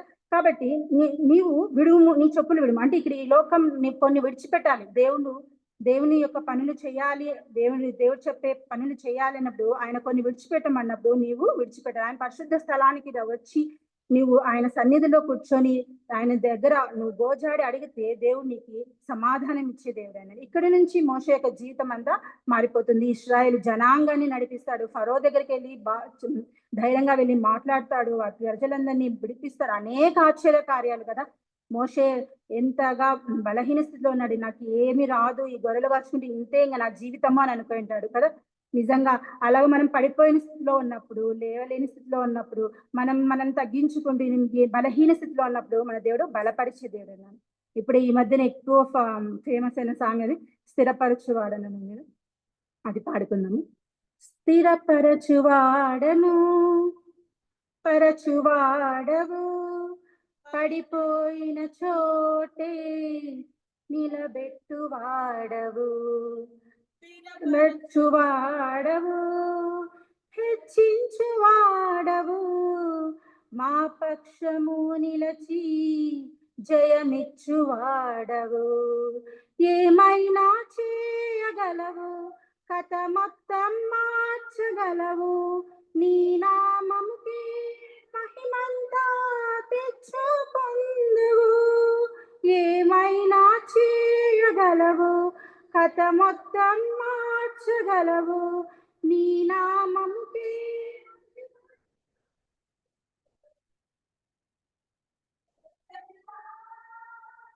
యేసయ్యా నీకే నీకే సాధ్యము. యేసయ్యా యేసయ్యా నీకే నీకే సాధ్యము. ఇలాగే మోషే పాడుకుంటాడు కదా. నిజంగా ఆయన స్థితి పడిపోయిన స్థితిలో ఉంది కదా. ఇంతగా అన్ని సకల విద్యా ప్రావీణ్యుడు, అన్నిట్లో సకల నైపుణ్యంగా లేని అతను ఇలా గొర్రెలు కాచుకుంటూ ఇలా ఉంటున్నప్పుడు దేవుడు వెంటనే మాట్లాడి పని అప్పగించినప్పుడు పడిపోయిన చోటి నిలబెట్టాడు. పక్షము నుంచి ఆయన పక్షము నుంచి అనేక జయాలు ఇచ్చాడు. ఎన్ని అద్భుత ఆశ్చర్యకాలు ఎక్కడి నుంచి మోషే జరిపించినాడో మనం నిర్గమాకాండంలో అనేకమైన విషయాలు మనకు తెలుసు కదండి. కాబట్టి ఈ 3వ పిలుపు ఏమైందంటే సమాధానం ఇవ్వడానికి పిలిచాడు. సమాధాన పిలుపుగా ఉంది. సమాధాన పిలుపును పొందుకున్న మోషే అని మనం చూడవచ్చు 3వ వ్యక్తిగా. ఇక్కడ చిన్న పొదలో నుంచి మాట్లాడుతున్నాడు దేవుడు కదా. ఈ పొద దేనికి సాదృశ్యంగా ఉంది? మన ప్రభు అయిన యేసుక్రీస్తు అనుకోవాలి. ఎందుకంటే ఆయన చాలా తనని తాను తగ్గించుకుని, మన దేవుడు మాట్లాడాలనుకుంటే ఆకాశం నుండి గంభీరమైన ధ్వనులతో ఆకాశం తెరవబడి ఆయన అగ్ని జ్వాలలు, ఆయన కన్నులే అగ్ని జ్వాలలు అంటే అంత చిన్న పొదలో నుంచి మాట్లాడడానికి ఇష్టపడ్డాడు. అంటే మన దగ్గరికి రావడానికి ఆయన ఎంతగానో తగ్గించుకున్నాడు. మన ప్రభు అయిన యేసుక్రీస్తు వారు కూడా అంతే. మన కోసం ఆయన ఎంతగా తగ్గించుకొని మన ఈ శరీరాన్ని ధరించి ఈ మాంసం ధరించుకొని కదా ఆ కన్యగు మరియ గర్భంలో ధరింపబడి ఈ లోకంలో వచ్చి అనేకమైనటువంటి ఈ మనుషుల మధ్యలో అనేక నిందలు, ఎన్ని అవమానాలు, ఆ వడ్రంగి కుమారుడు కాదా, ఆ బోధించి అతను మరియ కుమారుడు కాదా, నేను హేళనలు, అవమానాలు అన్నిటిని భరించు, నీ కోసం నా కోసం భరించినాడు కదా ఆ దేవుడు. కాబట్టి మనందరిని రక్షించడానికి ఆ అవమానాల నుంచి ఈ లోకంని నేను జయించి ఉన్నాను, మీరును జయిస్తారని చెప్పిన దేవుడు ఉన్నాడు. కాబట్టి మనకు ఆ యొక్క జయాన్ని ఇవ్వడానికి మన ప్రభువు కూడా ఆ విధంగా తగ్గించుకొని వచ్చాడు. కాబట్టి మన చిన్న పొదలో నుండి మనకు మోషేకి దేవుడు ఇక్కడ మాట్లాడి సమాధానాన్ని ఇచ్చినట్లుగా చూస్తున్నాం. కాబట్టి మొదటిదేంది? రక్షణ నీతి వస్త్రాల కోసం పిలిచాడు ఆదామును, అలాగే ఇవ్వాలని పిలిచాడు. రెండవది ఏమిటి? అబ్రహాము ఆశీర్వాదం ఇవ్వడానికి పిలిచాడు. అలాగే 3వ వ్యక్తిని మోషేని ఎందుకు పిలిచాడు? సమాధానం, ఆయనకు అనేక సమాధానాలు లేవు, సమాధానం ఇవ్వడానికి పిలిచినగా చూస్తాం. మరి 4వ వ్యక్తిగా 1 సమూయేలు 3వ అధ్యాయము. ఇక్కడ మనకు తెలిసిందే సమూయేలుని పిలిచాడు కదా దేవుడు.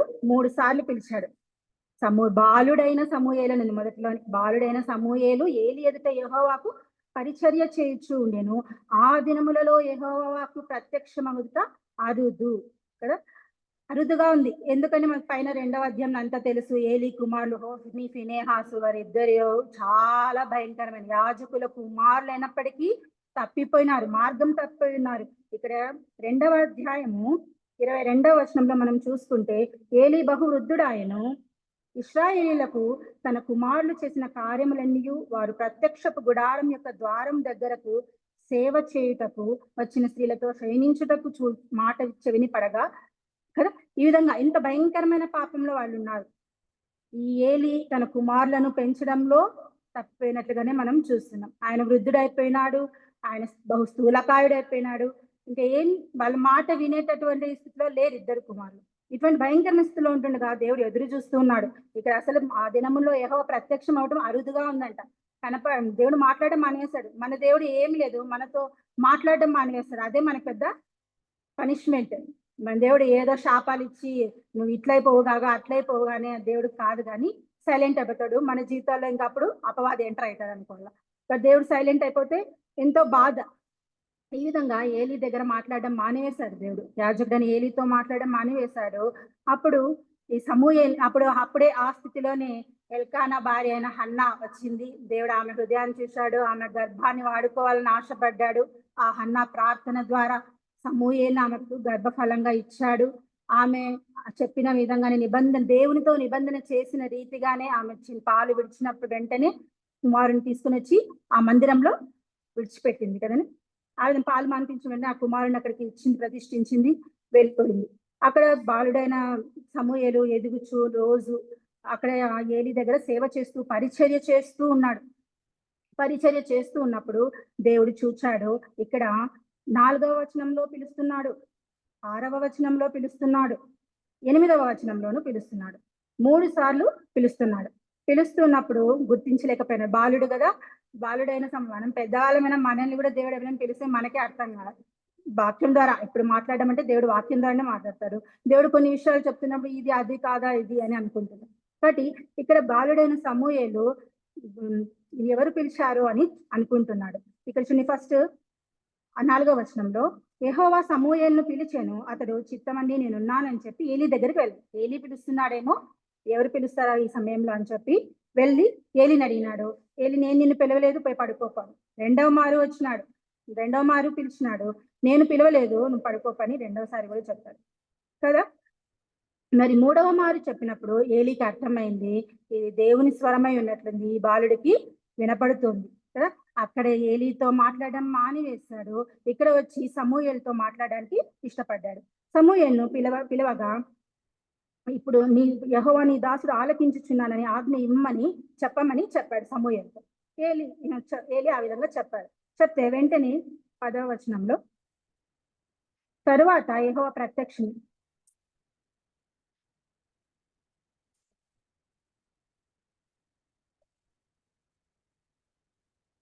ఈ విధంగా నీ దాసుడు ఆలకించుచున్నాడు, ఆజ్ఞ ఈ ప్రభువా అని మన దేవుడు పిలుస్తున్నాడు.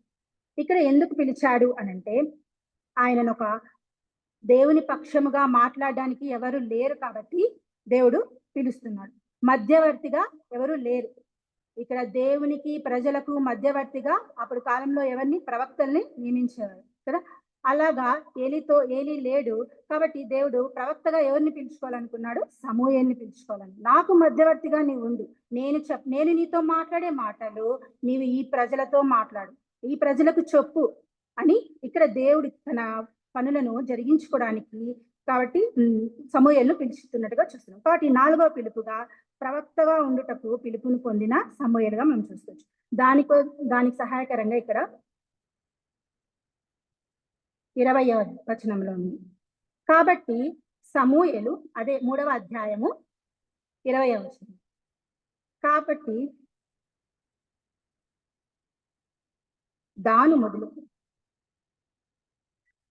తెలుసుకొనిది కదా. ఇక్కడ యెహోవాకు ప్రవక్తగా స్థిరపడినది. ఆ స్థిరపడడానికి యెహోవాకు ప్రవక్తగా నిలబడడానికి సమూయేలును దేవుడు పిలుచుకున్నాడు. కాబట్టి మధ్యవర్తిగా ఉండడానికి సమూయేలును పిలుచుకున్న దేవుడిగా మనం చూస్తున్నాం. దీనికి సహాయకరంగా మన కొత్త నిబంధనలో చూస్తుంటే, మన పాత నిబంధనలో ప్రతి చోట ప్రతి చిన్న అంశంలో ధ్యానిస్తున్నప్పుడు మన ప్రభు అయిన యేసుక్రీస్తు వారు ఎక్కడో ఒక చోట కనిపిస్తూనే ఉంటారు కదా. ఇది ఒక అద్దము వంటిదిగా మనము చూస్తున్నాము. ఫోన్ వస్తుంది అక్కడ. కాబట్టి 1 తిమోతి 2వ అధ్యాయము తీసిన వచ్చారండి. 1 తిమోతి 2వ అధ్యాయము 5వ వచనం. దేవుడొక్కడే యేసను నరుడు, మధ్యవర్తి. ఇక్కడ కొత్త నిబంధన అయితే మనకు మధ్యవర్తిగా ఉండడానికి ఎవరు వచ్చారండి? ప్రభు అయిన యేసుక్రీస్తు. ఆయన ద్వారానే మనము ఆ దేవుడైన యెహోవా దేవుని మనము కలుసుకొని చేరగలం కదా. నా ద్వారానే తప్ప ఎవరును చేరలేరు అని చెప్తున్నాడు కదా. కాబట్టి ఇక్కడ మధ్యవర్తిగా కొత్త నిబంధనలో దేవుడొక్కడే, దేవునికి నరులకు మధ్యవర్తి ఒక్కడే, ఆయనే క్రీస్తు యేసును నరుడు. ఇక్కడ మధ్యవర్తిగా క్రీస్తు యేసు నరుడు. ఇక్కడ కొత్త నిబంధనలో మనకు దేవుడు వచ్చినాడు. మనకు దేవునికి మధ్యవర్తిగా ఇప్పటికీ విజ్ఞాపన చేస్తున్నాడు. ఆయన పొందిన శ్రమల వలన ఆయన పొందిన శ్రమలు, బాధలు, ఆ యొక్క రక్త మడుగులో ఆయన ఇప్పటికీ మన వరకు విజ్ఞాపన చేస్తూ ఉన్నాడు. ఆయన రక్తాన్ని చూపిస్తూ మనలందరినీ క్షమించమని ఇప్పటికీ విజ్ఞాపన చేస్తున్న ప్రభువైన యేసుక్రీస్తుగా ఉన్నాడు. ఆనాడు సమూయేలుని మధ్యవర్తిగా ఉండడానికి దేవుడు పిలిచాడు కదా. కాబట్టి ఈ 4వ పిలుపుగా సమూయేలును ప్రవక్తగా ఉండడానికి పిలిచిన దేవుడుగా చూస్తున్నాం. కాబట్టి ఈ 4 పిలుపులు చూసిన మన పాత నిబంధనలో మొట్టమొదటి పిలుపు ఏది? ఆదామును పిలిచాడు. దేనికోసం? రక్షణ, నీతి వస్త్రాలు ఇవ్వడానికి పిలిచాడు. 2వదిగా అబ్రహామును పిలిచాడు, ఆశీర్వాదించడానికి పిలిచాడు. 3వదిగా సమాధానం ఇవ్వడానికి మోషేను పిలిచిన దేవుడు అన్నాడు. చివరిగా ప్రవక్తగా నిలబెట్టుకోవడానికి సమూయేలును పిలిచిన దేవుడుగా మనం చూస్తాం. అలాగే ఇప్పుడు మన కొత్త నిబంధనలోకి వస్తే మన ప్రభువైన యేసుక్రీస్తు వారు కూడా మనల్ని పిలుస్తున్నాడు. అనేక మార్లు పిలిచాడు. ఆయన ఈ లోకంలోనికి వచ్చినప్పటి నుంచి అనేక మందిని పిలిచాడు. స్వస్థత కావాలంటే పిలిచాడు కదా. ఆయన పిలిచి స్వస్థత ఇచ్చిన దేవుడుగా కూడా చాలా చాలా చోట్ల రాయబడింది. గుడ్డి వారికి కన్నులు తెరిచినాడు. కాబట్టి ఆయన స్వస్థపరిచే దేవుడుగా, స్వస్థతనివ్వడానికి, పాపములు క్షమించబడినాయని చెప్పడానికి పిలిచిన దేవుడుగా కూడా ఉన్నాడు. మన పాపములు క్షమించబడ్డాయని ఎవరైనా చెప్తారా? ఆ విధంగా ఆయన ఆ కాలంలోనే చెప్పాడు. నీ పాపమును క్షమింపడని, నీవు లేచి నీ పరుపెత్తుకొని అని చెప్తుంది. ఇలా అనేక మందిని దేవుడు పిలిచినట్లుగా మనం చూస్తున్నాం. అందులో ముఖ్యంగా లూకా 13:10.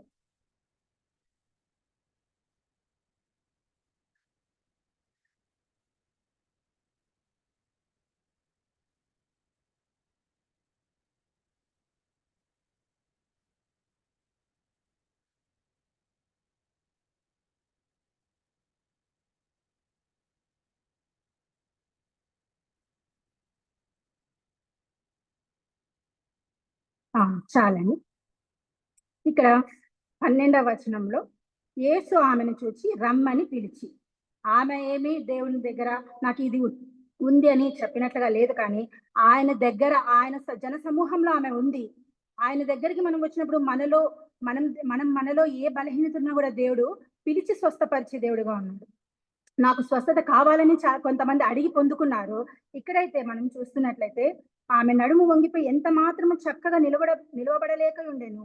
యేసు ఆమెను చూచి రమ్మని పిలిచి, ఆమె నిలవబడలేని స్థితిలో ఉంది, వంగిపోయిన స్థితిలో ఉంది. దేవుడు ఆమె యొక్క స్థితిని గమనించాడు.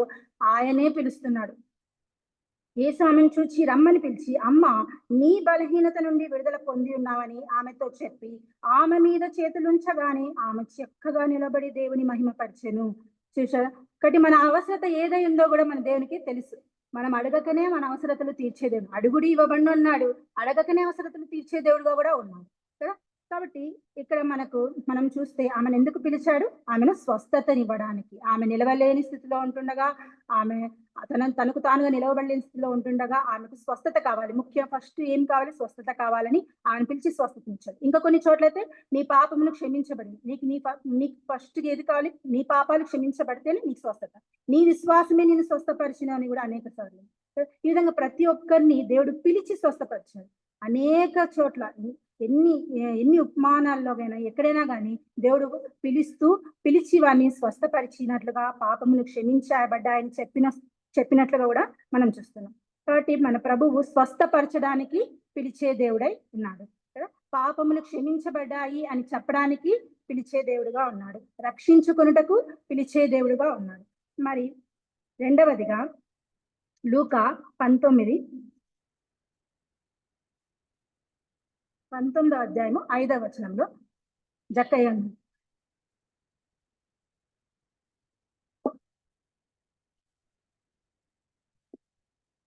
ఇక్కడ జక్కయ్యను పిలుస్తున్నాడు. ఎందుకు పిలుస్తున్నాడు ఇక్కడ? నేను నీ ఇంట్లో ఉండవలసి ఉంది. జక్కయ్య దిగుము. ఇక్కడ జక్కయ్య తనను దేవుడు పిలుస్తాడని రాలేదు, కానీ ఎవరో యేసు ఎవరో చూడగోరంటే 3వ వచనంలో ఉంది చూడండి. యేసు ఎవరో అని చూడగోరెను గాని పొట్టివాడైనందున జనులు గుంపు కూడి ఉండుట వలన చూడలేకపోయాను. అక్కడ గుంపు కూడి జన సమూహం చాలా ఉండటం వలన చూడలేకపోయినాడు. ఎవరో చూడాలి, యేసు చూడాలని ఆశ కలిగే ప్రాణాన్ని తృప్తిపరిచే దేవుడుగా ఉన్నాడు కదా మన దేవుడు. కాబట్టి ఆయన హృదయంలో ఎంతో వాంఛతో పొట్టివాడానికి ఆ మేడి చెక్కు ఎలా ఎక్కాడో, కొంచెం ఏజ్డ్ పర్సన్ గానే ఉంటాడు కదా అక్కడ. ఇక్కడ మంచి ఇన్కమ్ ట్యాక్స్ ఆఫీసర్ గా కూడా అంటారు కదా, ఈయన ట్యాక్స్ ఆఫీసర్ గా కూడా ఉన్నాడు. అటువంటి మంచి హోదాలో ఉన్న వ్యక్తి అట్లా చెట్టు ఎక్కుతా అంటే అక్కడ చూసే వాళ్ళు ఏమైనా అనుకుంటారేమో, మనమైతే అలాగే అనుకుంటాం. కానీ మనమైతే ఇక్కడ ఎవరైనా కొంచెం పెద్దవాళ్ళు వస్తేనే ఆ చెట్లు ఈ చెట్లు ఎక్కి చూస్తుంటారు కదా. ఆనాడు యేసు వచ్చినారు అనగానే జక్కయ్యకి ఎంత సంతోషం కలిగిందో. ఎవరో చూడాలి, ఆయన ఎన్నో కార్యాలు చేస్తున్నాడు, నేను ఆయన్ని చూడాలని ఆశపడి చెట్టు ఎక్కడానికి ఏ మాత్రం సిగ్గుపడలేదు, ఏ మాత్రము షేమ్ గా ఫీల్ కాలేదు. వెంటనే ఎక్కేశాడు. ఎక్కి చూడాలి, నేను ఇప్పుడు చూడాలి, మళ్ళీ ఆయన వెళ్ళిపోతాడని. అటువంటి హృదయం మనలో ఉండాలి. యేసుని చూడాలని హృదయం మనలో ఉండాలని ఇక్కడ మనకు దేవుడు మాట్లాడుతుంది. ఇక్కడ జక్కయ్య చెట్టు ఎక్కెను. 5వ వచనంలో యేసు ఆ చోటికి వచ్చినప్పుడు కన్నులెత్తి చూచి జక్కయ్య త్వరగా దిగుము. దేవుడికి తెలిసిపోయింది పైన జక్కయ్య అనే వ్యక్తి ఉన్నాడు, అతని హృదయంలో అంతా నాతో మాట్లాడాలని, నన్ను కలవాలని, నన్ను చూడాలని వచ్చాడు అని తెలుసు. మనం కూడా అంతే. మనం ఈ మందిరంలో ఏదైనా సహవాసాలకు వచ్చేటప్పుడు మనం ఇంట్లో ప్రార్థన ఖచ్చితంగా, నాతో మాట్లాడు ప్రభువా, నాతో నువ్వు ఏం మాట్లాడాలనుకుంటున్నావు, నన్ను సరిదిద్దు, ప్రతిదినము సరిదిద్దుకోవాలని ఆశపడుతున్నాను, నాతో నువ్వు నీ దాసుని ద్వారా ఏం మాట్లాడాలనుకుంటున్నావు మాట్లాడు ప్రభు అని ఆశపడి వస్తే దేవుడు మనతో ఖచ్చితంగా మాట్లాడుతుంది. ఇక్కడ యేసు జక్కయ్యను పిలిచాడు, త్వరగా దిగుము, నేను నీ ఇంట ఉండవలసినదని అతనితో చెప్పగా అతడు త్వరగా దిగి సంతోషంతో ఆయనను చేర్చుకునేను. అలాగా దేవుడు యేసు ప్రభు వారు నేను నీ ఇంట్లో ఉండవలసిందని చెప్పగానే ఎంతో సంతోషంతో ఆనందంతో ఆయన్ని చేర్చుకున్నాడు. ఇక్కడ 7వ వచనంలో అందరూ అది చూచి ఈయన పాపి అయిన మనుషుని వద్ద బస వెళ్ళనని చాలా సనుక్కుంది కదా. అక్కడ ఉన్న వారందరూ ఏమనుకుంటున్నారు? ఇతడు మాత్రమే పాపి అనుకుంటున్నారు. మనం కూడా అంతే కదా, ఎవరైనా కానీ మనకు కాదు ఈ వాక్యము, పక్కన వాళ్ళకి ఎదుటి వాళ్ళకి అని ఇలా చెప్పుకుంటుంటాం. మనకే అని అనుకోము. కానీ దేవుడు పాపులను రక్షించడానికి లోకానికి వచ్చాడు. రోగులకు వైద్యుడు అక్కర లేదు కదా, రోగులకు వైద్యుడు ఆరోగ్యవంతులకు వైద్యుడు అక్కర్లేదు కదా రోగులకే వైద్యుడు అవసరం. కాబట్టి మన దేవుడు అటువంటి జక్కయ్య యొక్క పాపంలో ఇక్కడ చూస్తే 7వ వచనంలో ఈయన పాపైన మనుషుల వద్ద ఉండడానికి వచ్చాడు. జక్కయ్య నిలబడి ఇదిగో ప్రభా, దేవుడు ఇంకా ఏమి చెప్పక నేను ఆస్తిలో సగం బీదలకు ఇస్తున్నా. అప్పుడే కార్యం జరిగిపోయింది ఆయనలో, హృదయంలో మారు మనసు. మనం కూడా అంతే, దేవుని యొద్దకు రాగానే మనం ఏం తప్పు చేస్తున్నాము, వాక్యమే దేవుడు అన్నాడు కాబట్టి వాక్యం యొద్దకు రాగానే మనం ఏం తప్పు చేస్తున్నాము కరెక్ట్ గా కనిపిస్తుంది.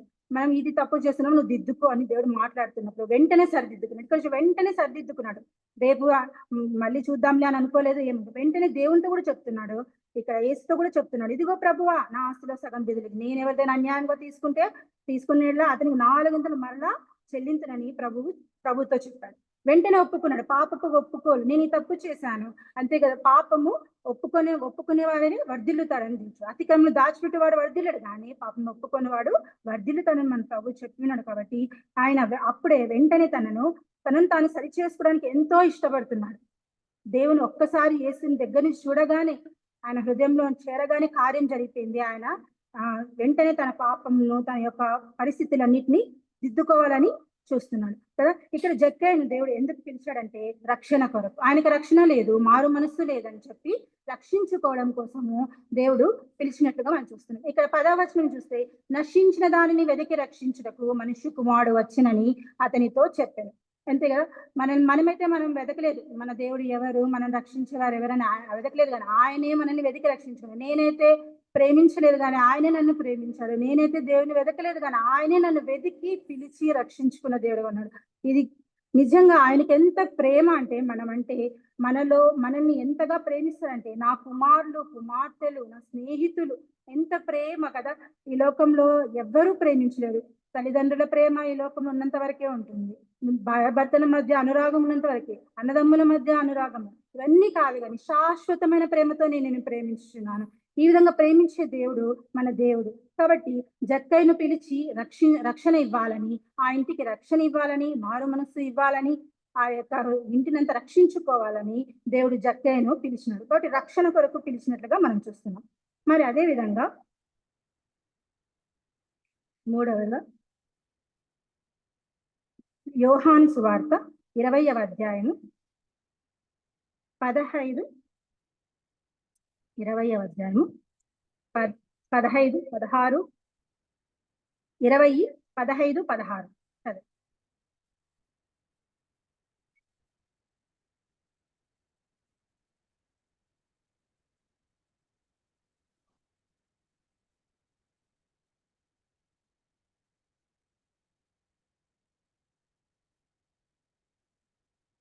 ఆ. ఉమ్. ఉమ్. ఇక్కడ యేసు ఎవరిని పిలుస్తున్నాడు? మరియని పిలుస్తున్నాడు. మరియా, ఈమె మగ్దలేని మరియ అని మనకు తెలుసు కదా. ఆయన చనిపోయి పాతి పెట్టబడి ఆ సమాధి యొద్ద ఉన్నప్పుడు దేవుడు ఆమె ఏడ్చుకుంటూ ఉదయమునే వెళ్ళింది పెందలకడనే చీకట్లో ఉన్నప్పుడే, మొదటి వచనంలో ఉంది, ఆదివారం ఇంకనూ చీకటిగా ఉన్నప్పుడు మగ్దలేనే మరియ పెందలకడ సమాధి యొద్దకు వచ్చి సమాధి మీద ఉండిన రాయి తీయబడి ఉన్నట్టు చూచి ఆమె పరుగెత్తి ఉదయాన్నే ఆయన ఆరాధించాలని, ఆయన సమాధిలో ఉండడాన్ని ఎంతో ఏడ్చింది 2 రోజులు.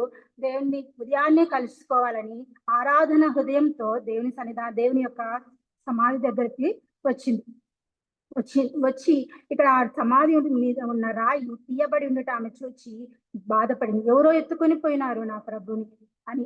కాబట్టి దేవుడు చెప్పారు, నేను తిరిగి లేస్తానని చెప్పారు, కానీ వారికి ఇంకా అప్పటికి ఆ యొక్క విషయం వారికి తలంపులకు రాలేదు.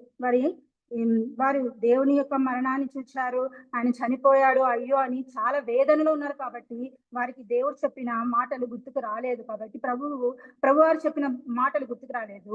కాబట్టి ఇక్కడ ఆమె పరిగెత్తుకుంటూ వెళ్ళి ఆయన్ని ఎవరో తీసుకొని పోయినారు, ఆయనని సమాధి దగ్గర రాయి తీయబడి ఉందని చెప్పి పరిగెత్తుకొని వెళ్ళి చెప్పినట్టుగా ఉంటుంది. కాబట్టి ఇక్కడ ఏడుస్తూ ఉంది. పైన వచనాన్ని ఆమె చూస్తే మనము 13వ వచనంలో, అమ్మ ఎందుకు ఏడుస్తున్నావు అని ఆమె అడుగు. ఇక్కడ దేవుడే వచ్చాడు. కాబట్టి యేసుక్రీస్తు వారే లేచి వచ్చి ఆమె నా ప్రభువుని ఎవరో ఎత్తుకొని పోయి ఆయనను ఎక్కడ ఉంచినో నాకు తెలియలేదని చెప్పాను. ఆమె ఈ మాట చెప్పి వెనుక తప్పి తిరిగి యేసు నిలిచిండితో చూసాను, కానీ ఆయన యేసు అని గుర్తుపట్టలేదు.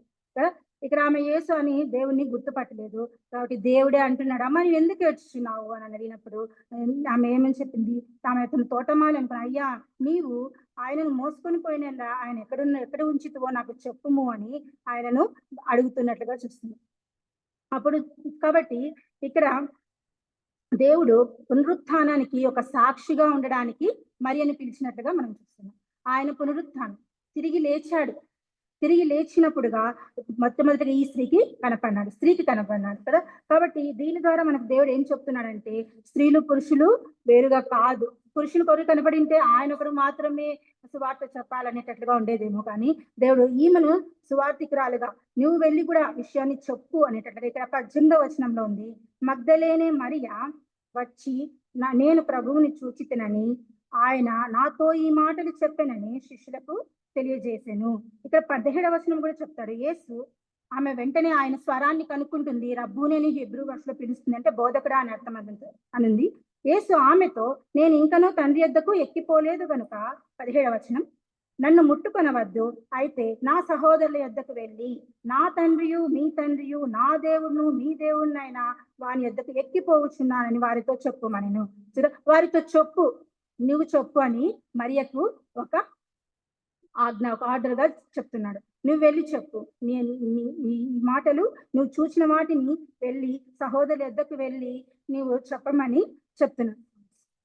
నా తండ్రి మీ తండ్రియు నా దేవుణ్ణు మీ దేవుడినైనా వాని యొద్దకు ఎక్కిపోవచ్చున్నారని చెప్పమని చెప్తున్నాడు. కాబట్టి ఇక్కడ మనకు ఒక మగ్దలేని మరియని ఆయన పునరుత్థానపు సాక్షిగా ఉండడానికి పిలిచాడు. ఎందుకు పిలిచాడు? మరియా అని ఎందుకు పిలిచినాడంటే, దేవుడు నేను తిరిగి లేచి ఉన్నాను, మరణాన్ని జయించున్నాను, మృత్యువుని జయించిన వాడిని ఉన్నాను, తిరిగి లేచాను, నా తండ్రి మీ తండ్రి నా తండ్రియు మీ తండ్రియు నా దేవుడు మీ దేవుడు వాని యొద్దకు నేను ఎక్కిపోవచ్చున్నానని సహోదరు యొద్దకు వెళ్ళి చెప్పుము అని చెప్పడానికి దేవుడు మరియను పిలిచినట్లుగా మనం చూస్తున్నాం. మరియా అని పిలిచాడు కదా. కాబట్టి ఈ రోజు కూడా మనం కూడా ఈ లోకంలో మనకు స్వస్థతనిస్తే సాక్షిగా ఉండడానికి మనకు దేవుడు మనకి ఇచ్చినట్లుగా, సాక్షిగా ఉండాలని దేవుడు మనకు స్వస్థతనిచ్చినట్లుగా మనం ఒక సాక్షులుగా ఉండాలి. అంతేగాని స్వస్థతని అంతటినీ పొందుకొని అన్ని ఆశీర్వాదాలు అన్ని పొందుకొని సైలెంట్ గా వచ్చిపోయేది కాదు. కానీ మనకు దేవుడు ఇలా చెప్పాలి, నువ్వు చెప్పు అని అంటున్నాడు కదా. ఇక్కడ నువ్వు వెళ్ళి చెప్పుము అని చెప్తున్నాడు. అప్పుడు మగ్దలేని మరియ వచ్చి, నేను ప్రభువును చూచి తిని ఆయన నాతో ఈ మాటలు చెప్పనని శిష్యులకు తెలియజేసిందంట ఆమె కదా. అక్కడ శిష్యులకే ఈమె చెప్పినట్లుగా దేవుడు చెప్పేటట్లుగా ఆమె స్త్రీని ఒక సువార్తికురాలుగా అక్కడ ఆమె సేవ చేసినట్లుగా మనం చూస్తున్నాం కదా. కాబట్టి దేవుడు ఇక్కడ పునరుత్థానం సాక్షిగా ఉండడానికి మరియను పిలిచినట్లుగా మనం చూస్తున్నాం. అలాగే లూకా 9వ అధ్యాయం, ఇక్కడ మనం కొత్త నిబంధనలో ఇప్పటి వరకు ముగ్గురిని యేసుక్రీస్తు ప్రభువారు ఏమిటి కోసం పిలిచారని ముగ్గురిని చూస్తున్నాం. ఫస్ట్ అయితే బలహీనతల నుంచి ఉన్న ఆమెను స్వస్థపరుచుటకు పిలిచినట్లుగా మొదటిగా చూసాం. రెండవదిగా జక్కయ్యకు రక్షణ ఇవ్వడానికి పిలిచినట్లుగా చూస్తున్నాం.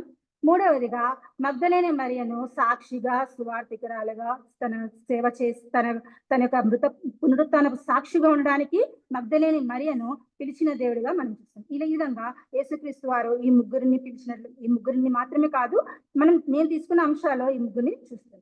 కాబట్టి ఇంకా నాలుగవదిగా చివరిగా లూకా సువార్త 9వ అధ్యాయము 1-2 వచనాలు.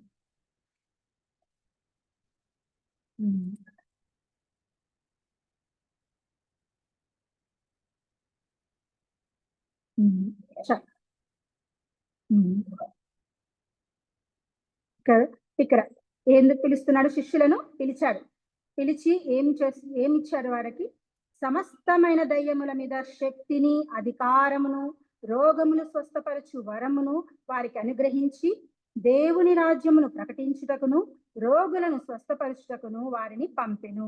దేవుడు ఇక్కడ శిష్యులందరినీ పిలిచి వీటి అన్నిటి మీద అధికారాన్ని, స్వస్థత వరములను వారికి అనుగ్రహించి దేవుని రాజ్యాన్ని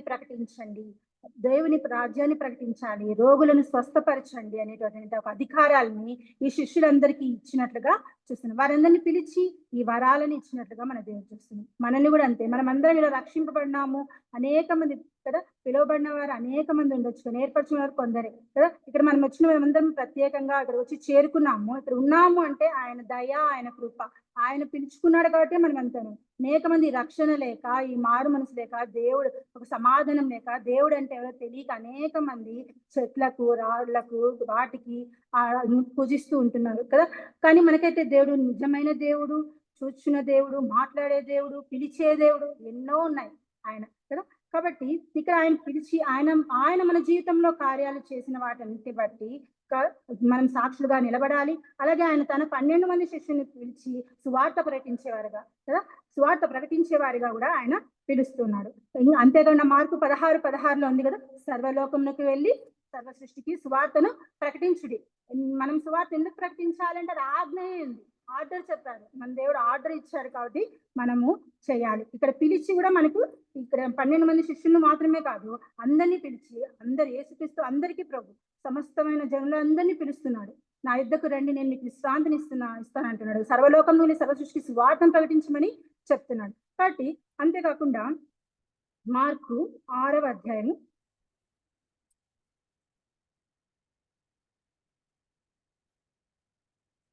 7వ వచనం.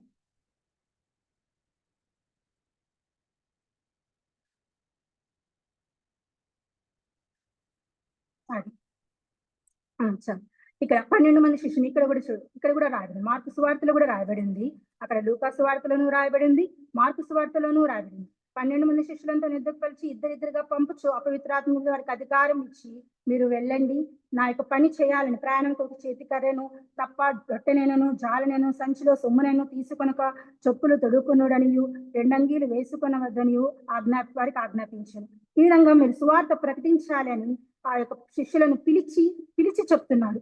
పిలిచి చెప్పకపోతే దేవుడు చెప్పలేదు అని అంటామని మన దేవుడు ప్రతిదీ పిలిచి మీరు రండి, మీరు ఈ సువార్త చేయాలి, ఈ పని మీకు అప్పగిస్తున్నాను. మిమ్మల్ని నేను ఎందుకు పిలిచానంటే, మిమ్మల్ని ఎందుకు ప్రత్యేకంగా మిమ్మల్ని అందరినీ నేను ఏర్పరచుకున్నానంటే, మీరు నా రాజ్య వ్యాప్తి కొరకు నా సువార్తను సువార్త అనగానే ఏంటి? మంచి వార్త ఏంటి?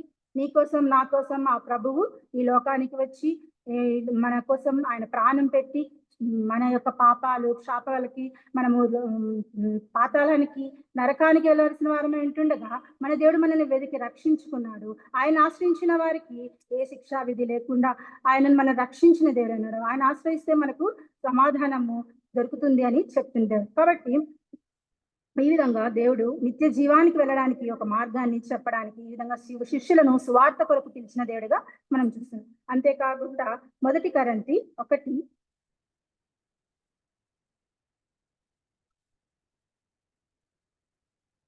1వ అధ్యాయం 9వ వచనం.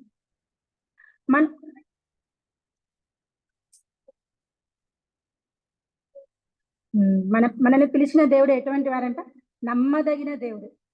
పిలిచినాను కదా అని వదిలేసే దేవుడు కాదు. మిమ్మల్ని పిలిచి మనకి ఏదైనా పని అప్పచెప్పిన వాడు ఆ పనిలో మనకు సహాయం చేస్తారు. మనం ఆయన సహాయం కోసం ప్రార్థించి, దేవా నువ్వు నన్ను పిలిచావు, నన్ను వాడుకోవాలనుకుంటుంటే నువ్వు నన్ను తండ్రి సహాయం చెయ్యని అడిగితే ఖచ్చితంగా సహాయం చేసే దేవుడు అన్నాడు. నమ్మదగిన వాడు దేవుడు. మనమైతే నమ్మదగని వారం కదా. మనము ఈ మారుతున్న సమాజంలో ఒక్కొక్కసారి ఒక్కొక్క ట్రెండ్ ఫాలో అయ్యేటటువంటి వారుగా ఉంటున్నాం. కానీ మన దేవుడికి ఈ మారుతున్న సమాజంలో మారని దేవుడు. నిన్న నేడు ఏకరీతిగా ఉన్నాడు.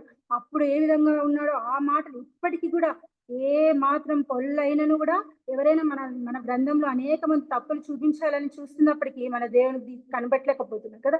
అంత చక్కగా వ్రాయబడి ఉన్నాయి పరిశుద్ధాత్మ ప్రేరేపణ ద్వారా. కాబట్టి ఇక్కడ చూడండి, మిమ్మల్ని పిలిచిన దేవుడు నమ్మదగిన దేవుడు.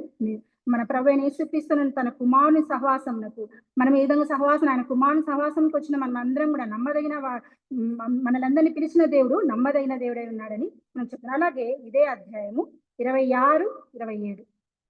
సహోదరులారా, మిమ్మును పిలిచిన పిలుపును చూడుడి. మీలో లోకరీతిని జ్ఞానులైనను ఘనులైనను గొప్ప వంశము వారైనను అనేకులు పిలువబడలేదు గాని కదా. మిమ్మల్ని పిలిచిన పిలుపును చూడండి అని చెప్తున్నాడు దేవుడు. మీలో లోకరీతిగా జ్ఞానులైన వారు, ఘనులైన వారు, గొప్ప వంశం వారు అనేకులు పిలువబడలేదు కానీ ఏ శరీరయు దేవుని ఎదుట అతిశయింపకుండునట్లు. ఏ శరీరం ఆయన ఎదుట అతిశయింపకూడదు. ఇంకా మోషే అతిశయించే సమయంలో దేవుడు వాడుకోలేదు కానీ, ఆయనకు అన్ని తెలిసినప్పుడు వాడుకోలేదు కానీ, ఆయనకి ఏమి తెలియని స్థితిలో ఉన్నప్పుడు దేవుడు వాడుకోవాలని మోషేని ఏర్పరచుకున్నాడు కదా. ఆ విధంగానే ఈ లోకరీతిగా జ్ఞానులైన వారికి లేనటువంటి ధన్యత మనకు ఇస్తాడు దేవుడు. ఘనులైన వారికి ధన్యత మనకిచ్చాడు. గొప్ప వంశంలోని వారికి లేని ధన్యత మనకిచ్చాడు కదా. అనేకులు పిలువబడలేదు కానీ మనల్ని మాత్రం దేవుడు పిలుచుకున్నాడు. జ్ఞానులను సిగ్గపరుచుటకు లోకంలో నుండి వెర్రివారిని దేవుడు ఏర్పరచుకొని ఉన్నాడు. బలవంతులైన వారిని సిగ్గుపరచుటకు లోకంలో బలహీనమైన వారిని దేవుడు ఏర్పరచుకున్నాడు. ఎన్నికైన వారిని వ్యర్థం చేయటకు లోకంలో నీచులైన వారిని, తృణీకరింపబడిన వారిని, ఎన్నిక లేని వారిని దేవుడు ఏర్పరచుకుని ఉన్నాడు కదా. నిజంగానే అక్కడ ఏలి మనం ఉదయమనే మనం చూస్తున్నాము.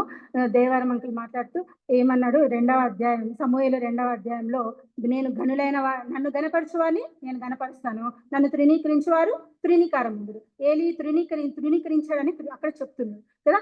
ఇక్కడ కూడా ఇలాగే మనము ఈ లోకరీతిగా మనము బలహీనమైన వారము, ఈ లోకంలో మనకి ఏమి చేత కాదు, నాకు చేత కాదు ప్రభా, నేను బలహీనమైన దాన్ని, ఎన్నిక లేని దానిని అనుకునే వారిని దేవుడు వాడుకునే దేవుడు అన్నాడు. ఎన్నిక లేని వారిని దేవుడు ఏర్పరచుకునే దేవుడు అన్నాడు. కాబట్టి ఆయన పిలుపు చాలా శ్రేష్టమైనది. కాబట్టి మన దేవుడు ప్రతి ఒక్కరిని పిలుస్తున్నాడు.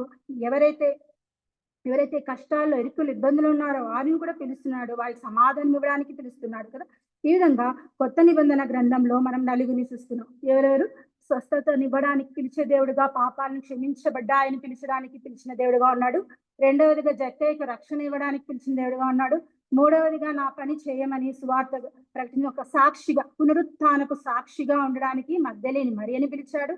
4వదిగా 12 మంది శిష్యులను పిలిచి, మీరు ఈ పనులు చేయాలి, నా సువార్త ప్రకటించాలి, నా రాజ్య వ్యాప్తి చేయాలి అని దేవుడు పిలుస్తున్నాడు. కాబట్టి అంతేకాకుండా మన ప్రభువైన యేసుక్రీస్తు వారు ఎప్పుడు ఇలా చేతులు చాచి, ఆయన కల్వరి సిలువలో ఇలా 2 చేతులు చాపి కదా మనని ఇప్పటికీ పిలుస్తున్నాడు. ఏమని? ప్రయాసపడి భారం వహించిన సమస్త జనులారా నా యొద్దకు రండి, నేను మీకు విశ్రాంతిని ఇస్తానని ప్రభువు పిలుస్తున్నాడు. ఆయన నెమ్మదినిచ్చే దేవుడే అన్నాడు, స్వస్థతనిచ్చే దేవుడే అన్నాడు, సమాధానం ఇచ్చే దేవుడు. పాత నిబంధన గ్రంథంలో చూసుకున్న ఆ నలుగురు, ఈ కొత్త నిబంధన, ఆ పాత నిబంధన గ్రంథంలో మొట్టమొదటిగా ఆదాము రక్షణ నీతి వస్త్రాలను ఇవ్వడం కోసం పిలిచాడు దేవుడు. రెండవదిగా అబ్రహామును ఎందుకు పిలిచాడు? ఆశీర్వదించడానికి, సమాధానం ఇవ్వడానికి పిలిచాడు. మూడవదిగా ఎవరిని పిలిచాడు? మోషేని పిలిచాడు. ఎందుకంటే ఆయన మోషేని సమాధానం ఇవ్వడానికి పిలిచాడు. అబ్రహాంని ఆశీర్వదించడానికి పిలిచాడు. నాలుగవదిగా సమూయేల్ని మధ్యవర్తిగా, ప్రవక్తగా ఉండడానికి పిలిచినట్లు. అలాగే కొత్త నిబంధనలో కూడా వీళ్ళ నలుగురిని పిలిచాడు. ఈ విధంగా ఇప్పుడు కూడా మనల్ని కూడా పిలుస్తున్నాడు. ప్రతి ఒక్కరిని పిలుస్తున్నాడు కదా.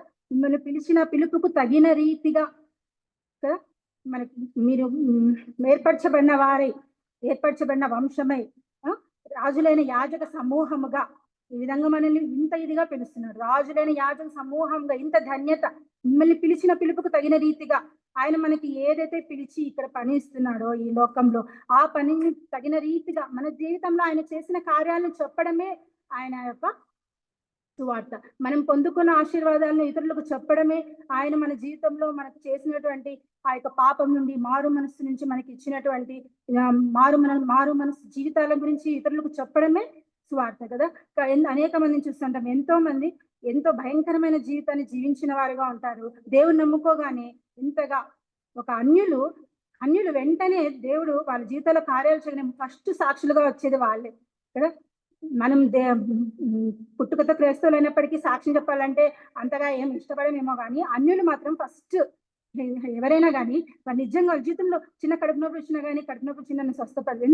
ఎంత ఇదిగా ఉంటుంది కదా వారి యొక్క విశ్వాసం, అంత గొప్పది, వారికి అంత ప్రేమ. కాబట్టి దేవుడు వాళ్ళల్లోనే ఎక్కువ అద్భుతాలు కూడా చేస్తుంటారు. వాళ్ళనే ఎక్కువగా రక్షించుకున్నారు, అన్యులందరినీ రక్షించుకుంటున్నారు మన దేవుడు. కాబట్టి మనం కూడా అన్యులమే, మనం కూడా అన్యజనులమే అయినప్పటికీ దేవుడు మనల్ని వెతకాడు, రక్షించుకున్నాడు. ఈ ధన్యతని మనకు దేవుడు ఇచ్చాడు.